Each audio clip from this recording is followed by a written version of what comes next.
And the Oscar goes to Ralph John Fritz for Lifetime Achievement after 37 years at WCCO-TV. RJ has played many parts, some as a leading man, others in a supporting role. You start with losers. No, you do that. No, you do. I do. Besides his ability to creatively tell a story, conduct in-depth interviews, and go beyond the headlines, RJ took the profession of broadcast journalism to new heights. Get that good stretch, because when you stretch, you feel better. You get your hip flexors moving and your shoulders moving. Let me see that thing. Let me that. Give me that. By Jove, he is right. DRJ.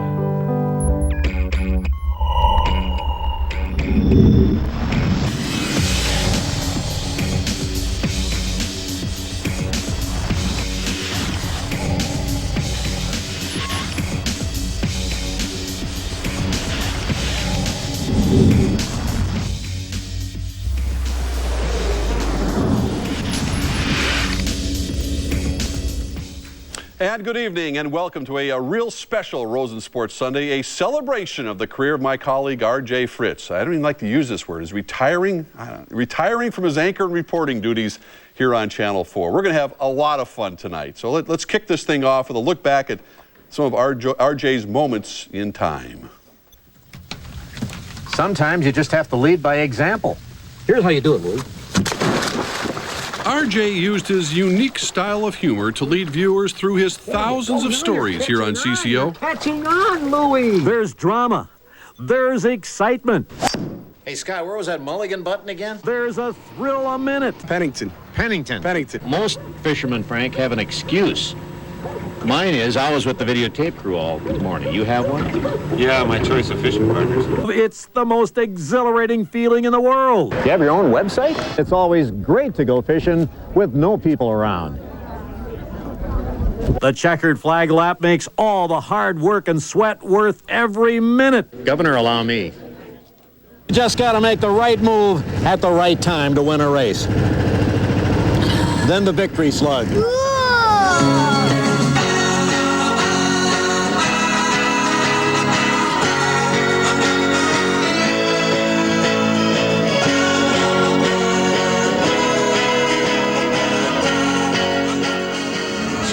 Damn, I look good. This is more like it. Back to you, Rosie. RJ and I have spent the better part of our adult lives working together for 35 years, covering everything from the state high school hockey tournament to the Baseball Hall of Fame induction ceremony. They were some great times. How about that last name there? I don't believe so. I think it's, we'll check on it. All right, we'll work on it. I always wanted to come to Cooperstown. I thought I'd get here as a player, but, you know, I think this will do. I think it stopped at Sleepy Eye somewhere, RJ. It's about the 5th grade. Yeah, I think so. RJ has always been a man for all seasons and all people. He felt as passionate about covering the Twins as he did about wetting a line in the fishing opener. And he leaves this part of the business still on top of his game. And here tonight to take a look back at some of his and our most memorable moments in the past 3 decades.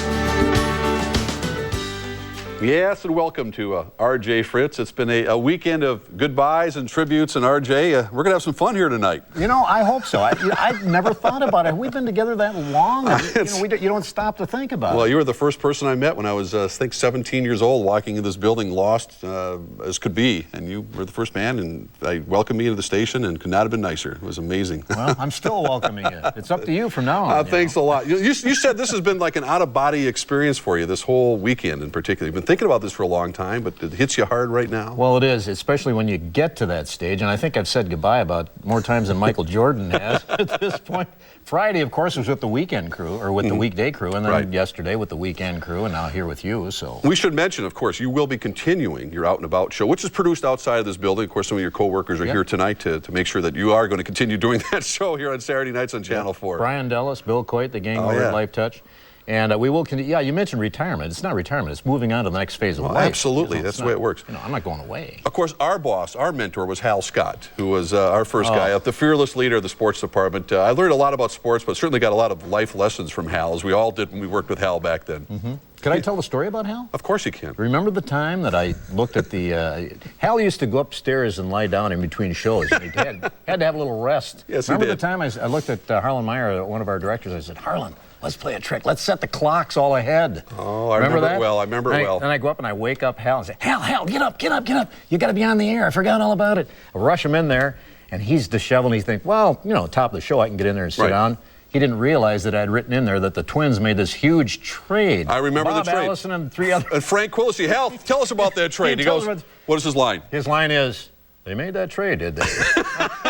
Didn't miss a beat. Well, they'll miss Muscle. They'll miss Quillisi as a man and Allison as a good player. Yeah. That's the only 2 names he could remember. He's thinking, oh, man. Fritz knew about that trade and didn't wake me. Bob, our floor director, Bob Pribno, I think was the guy. And I can't repeat what Hal said. It says, Bob, I give you one job to do, and you bleep it up.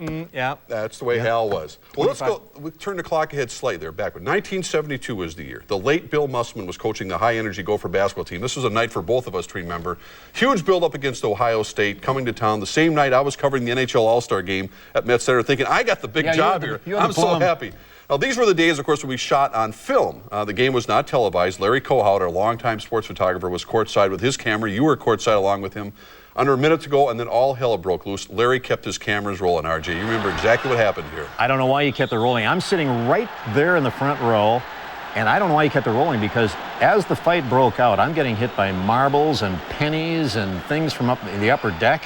There's Luke Woody, the center of Ohio State, going down like a sack of rocks. Alan Horniak ran right by us. I remember that, the guard from Ohio State. Bob Nix, I think, was the guy who was chasing him. Look at this. A lot of people forget Dave Winfield was on this team. Oh, yeah. It was a mess. That was the only time they made Walter Cronkite. Well, let's tell this story, because we rushed the film to get this back on the air that night. We got it on the film that night. You ended up staying at my little apartment at 23rd and Pleasant that night. Yep. Got up the next morning and put the story together and ended up on the Walter Cronkite News. And Ralph John Fritz has that report. I wish you would have saved that tape. Who's this Ralph John Fritz? Why are they sending 3 guys to report on that story? Yeah, what a black eye for the Gophers. Took forever. Remember Paul Gill called the game off at that point? Paul Gill was the athletic director at that point. He got up and said, go home. Everybody go home. This game is over. Yeah, Larry Kohout did an unbelievable job of filming that historic, infamous night at Williams Arena. And normally we'd come back at halftime of the game. We had to be back by 9 to get it in the soup and get it out. But for some reason, I forget what it was, why we stayed. During the second half. Normally we wouldn't have been there, but that was really an infamous night. You're right. Well, when I think about our years covering the Minnesota Twins, long before World Championship teams in '91 and '87, we had some really lousy teams to cover, but some really great players. And I know Rod Carew was one of my favorites, and obviously one of your favorites over the years. Oh, Rod was just an outstanding player. He was a little moody to begin with, in this first couple of years, but then after that he started warming up to everyone. And I remember one time, every time I go to the ballpark, I'd be doing an interview with someone else. I'd get hit in the shins, in the shoulder with a ball, and you turn around, there's Rodney with a big smile on his face. It's me. That's me. But one time he's standing right over me. He always had a big wad of tobacco in his mouth. He had that big chaw. Yeah, he's standing right over me, and he looks like this, like I'm gonna spit on your shoes, and I didn't think he would do it. Yeah. Kept my foot there. Bang, splat. He got you. He got me good. Ruined a pair of shoes. He bought a new pair, by the way. He did? Yes, he did. Yeah. Hope you put it on your expense account. Yeah. You know, the only thing is, though, about Rodney, he should have had more money. He should have had all kinds of endorsements. I always thought Rod Carew, why didn't R.C. Cola pick him up or somebody? I mean, he didn't do any of that, and he won 7 batting titles. His roommate, Oliva, won 3, so they had 10 between Can you the imagine what he would have made today? Oh, unbelievable. Well, here's an interview you did with Carew in the summer of '77 when Rodney was flirting with a 400 batting average. Can't hit 400. Listen, I want you to have this as something that you can wear for the rest of the year. There's something I thought you might enjoy. You can open it up. You said at the beginning of spring training that you wish you could hang a sign around your neck saying, because you've been asked the question so often. It's a great shirt, great shirt. I don't know if I can hit 400. He almost did. He almost did. 388 he hit, as a matter of fact. And, of course, he would have been the first since Ted Williams, my old, well, he was my hero when I was a kid. He hit 406 in 1941. And you can't really say enough about him. Of course, he went through so many tough times, losing his daughter Michelle at age 18. Right. You were out there with them, and I mean, you went through that whole thing with the family, but he's just a fantastic. And the thing is, Rod Cruz is going to be back at spring training with the Twins another week or so. So it comes full circle. He's back helping the young players. Well, I know you're not going anywhere. We've got a lot more to come on tonight, Rosen Sports Sunday, as this tribute to R.J. Fritz continues, including a look back at our coverage of the boys state high school hockey tournament that R.J. and I worked together on from 1983 to 91. Plus, we'll hear from RJ's favorite Minnesota coach, Bud Grant. They shared a common bond, a love of the outdoors. How about that for a hook? Sports Sunday comes back in 2 minutes.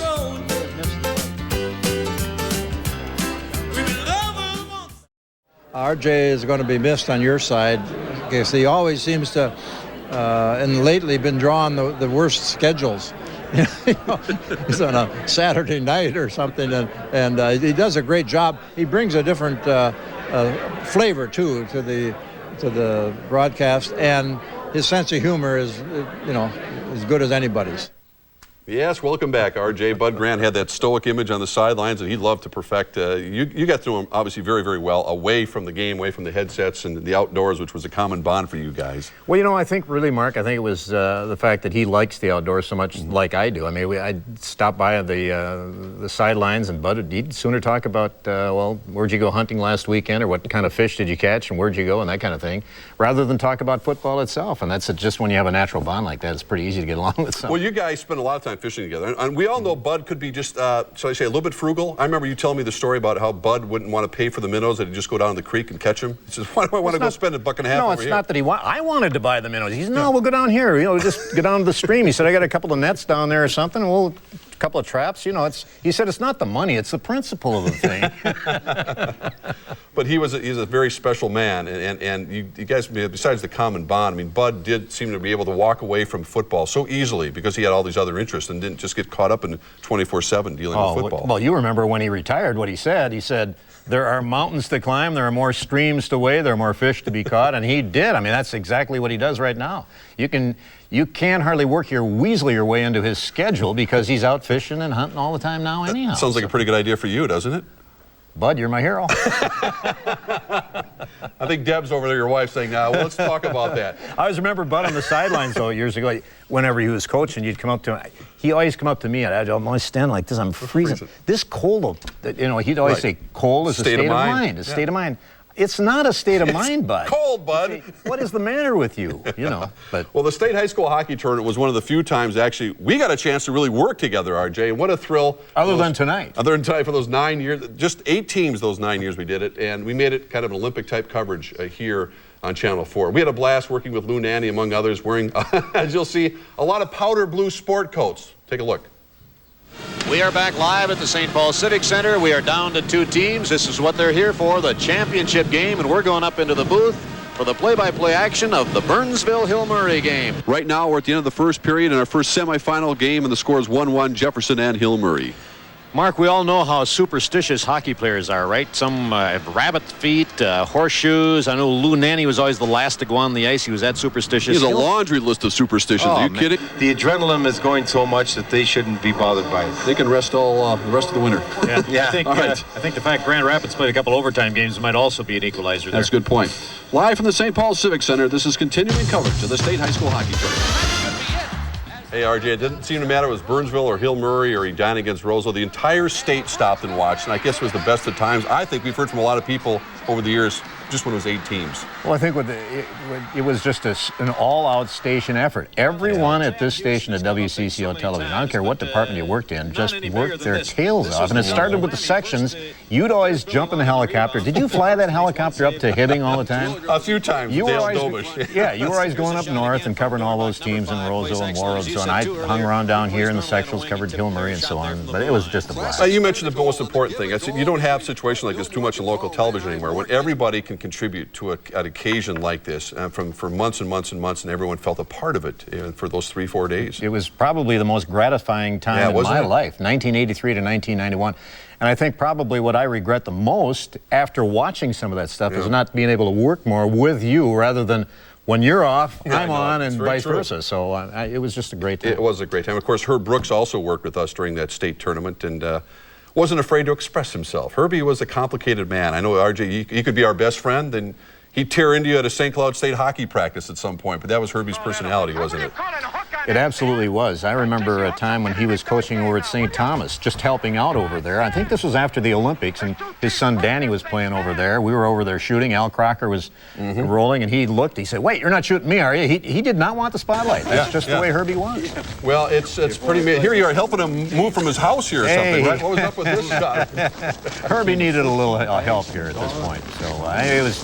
So he was a wonderful man to work with. Well, we have a couple guys who knew Herbie rather well, and this is a big surprise for me. For the 1980 gold medal winning team, fresh from Lake Placid, I was with these guys early this week in their 25th reunion, here to surprise you, Rob McClanahan and Buzz Schneider. Guys, thanks so much for coming tonight. How you doing, guys? Good to see you. Always good to see you guys.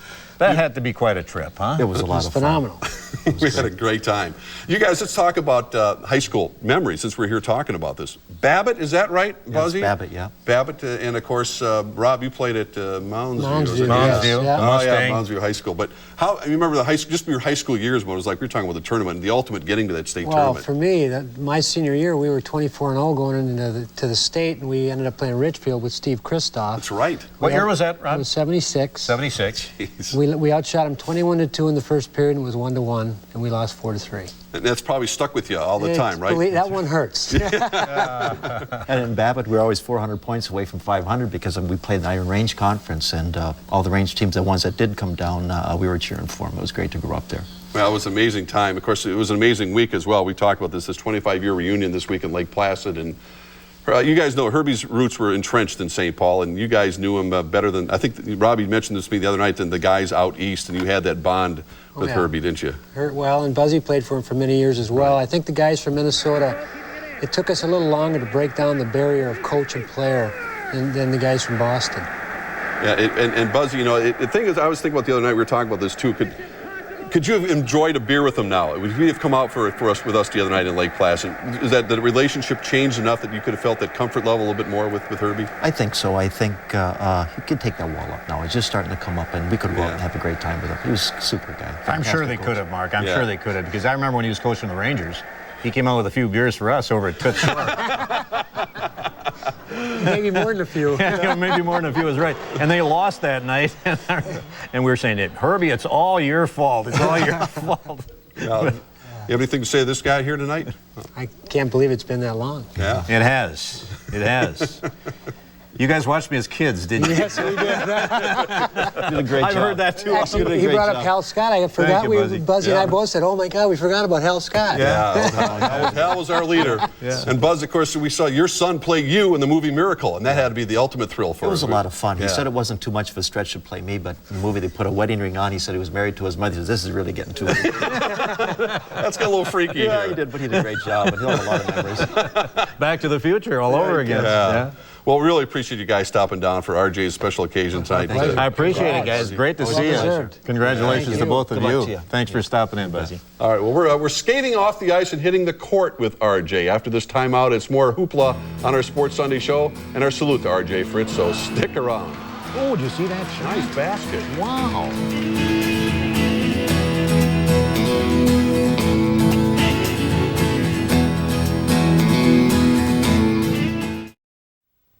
Ralph, you may have forgotten this, but I haven't. The fact that, you and I once had the highest rated news show in the Twin Cities in 1973, the powerhouse Sunday Noon. Remember that April Fool's Day when we decided we would throw the control room into chaos by suddenly...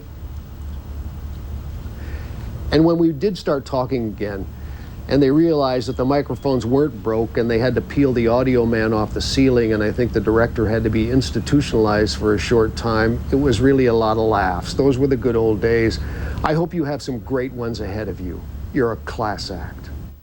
Hey, that was our old friend, longtime CBS correspondent Bob McNamara, WCCO graduate, former co-host of the Sunday Noon News, and I think our director, Roger Nelson, who just retired, may have been the director that may have had to be institutionalized, right, Roger, after that noon show? Roger was the guy on the ceiling. I think so. Donnie Shelby's here to help us join in the celebration. How you doing, Don? You guys are related, aren't you? Let's just clear this up once and for all here. Well, yeah, for a long time, people thought that RJ was my father until about 10 years ago that I became his father. I don't know how that worked. It all worked out. You guys spent a few nights, I know I didn't have the skills you guys do in the basketball court, but we all had a lot of fun together. You're talking about basketball. Basketball. Okay. What's that noise I hear? Oh, you guys had a lot of fun playing hoops together. We had a lot of fun. Yeah. I mean, some games better than not. Really competitive guy here, though, Donnie. The most competitive person I ever met. Yeah. Yeah. We have some tape of this. I think we want to Do see we some. actually I think we have some tape of RJ playing some basketball here. And you got, look at those shorts, look first at that. of all. There's a great pass down to RJ. And a right-handed layup. It's good. RJ from Sleepy Eye St. Mary. Here's a long pass down court. Don, you don't need to do play-by-play. Look who's down here. No, look. There's absolutely no defense being played by RJ Fritz. He's always standing under his basket. Oh, my goodness. Look at this picture. That. Number 10. No, that's not me. No, that's not him. Huberty. That's Huberty. Not Fritz. That's Holla on the right. Father Peichel on the left. I'm not even in the picture. Don't you hate that? That's me on the left. Oh, there you are. You want me to do the play-by-play on this? Better. I don't know who these people are. There's a close-up of Huberty again. Head coach Mo Moran, of course. There you are. State tournament team. Well, Donnie, you have a little story you want to tell that you can actually say on the air and talk about tonight? Yeah, there's so many stories. RJ and I have done so many things on and off camera for 27 years that I've been working with him. And one time we went fishing. And at that time, I left my wife, Barbara, at home with 3 children under the age of 4. And that was a bad thing to do. But I said, well, I'll just be going with RJ to do a little fishing. So we got out there and they were hitting pretty good. And RJ talked me into staying an extra day. And I don't know why. They didn't have cell phones back then. I don't know. I didn't call her. I forgot to call my wife that I wasn't coming home. Actually, I think you stayed over 2 or 3 days. I'm trying to make myself look better than I'm going to look. And so, anyway, RJ drove me back to my house. And as we drove up to the house, there's Barbara Shelby. We're really thinking we're cool. Yeah. Because we're driving up in this Mustang convertible. And Barbara Shelby is standing in the yard. And she says, Where have you been, Buster? Arms crossed. And RJ's keeping the car rolling, saying, jump out. I'll see you, Donnie.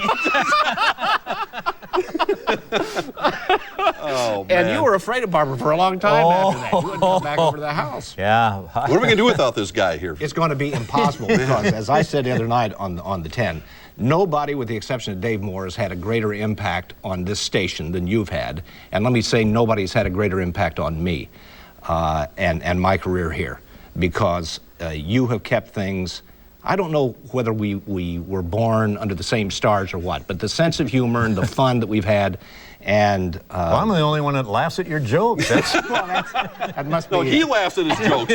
Well, that's what I like. That's what I like about him. He laughs and I laugh. So. That's right. You know, and another thing, Mark, for eternity, people on the street have always confused me. They come down, they think I'm Don Shelby, and they think he's RJ Fritz. Isn't that amazing? I swear to God, I'm walking down the street the other day, and I can see somebody's coming up, and Don must have said something about his car. I know it's coming. He said something about his car in the air, and the guy says, "Hey, Don, did you get that thing fixed in your car?" And I said, "Yeah, I got that fixed. I got that fixed." I kept right on a walking. Oh, man. Well, don't go away, Donnie. We still got a little more to go here tonight. I'll be right back. I'll do my Don Shelby impression. We'll be right back with some final thoughts. Let's talk about Donnie. Stay with us right now.